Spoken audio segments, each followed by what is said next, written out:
భారతీయ చలనచిత్ర చరిత్రలో దశాబ్దాల పాటు కోట్లాది మందిని తమ నటనతో అలరించిన దిగ్గజ నటులు రాజ్ కపూర్, దిలీప్ కుమార్.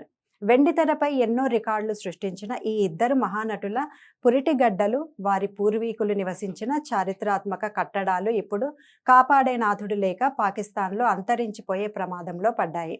పాకిస్తాన్లోని పెషావర్ నగరంలో 100 ఏళ్లకు పైగా చరిత్రతో ఉన్న ఈ రెండు ల్యాండ్మార్క్ భవనాలు ఇటీవలి భూకంపాలు, భారీ వర్షాల దెబ్బకు ఏ క్షణంలోనైనా కూలిపోయే స్థితికి చేరుకున్నాయి. పెషావర్లోని కిసాఖ్వానీ బజార్లో ఉన్న కపూర్ హవేలీని 1918 నుంచి 1922 మధ్య కాలంలో నిర్మించగా ఇక్కడే రాజ్ కపూర్ జన్మించారు. అలాగే దీనికి సమీపంలోనే ఉన్న దిలీప్ కుమార్ నివాసం కూడా ఇప్పుడు పైకప్పులు ఊడిపోయి ఒక పాడుబడ్డ ఇల్లులా మారిపోయింది.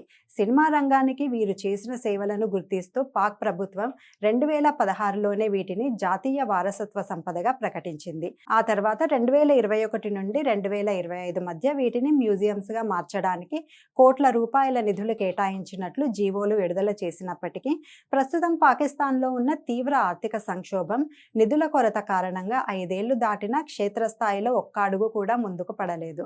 వర్షాకాలం ముంచుకొస్తుండటంతో తక్షణమే మరమ్మతులు చేయకపోతే ఈ సినిమా హిస్టరీ శాశ్వతంగా తుడిచిపెట్టుకుపోతుందని హెరిటేజ్ ప్రేమికులు ఆవేదన వ్యక్తం చేస్తున్నారు.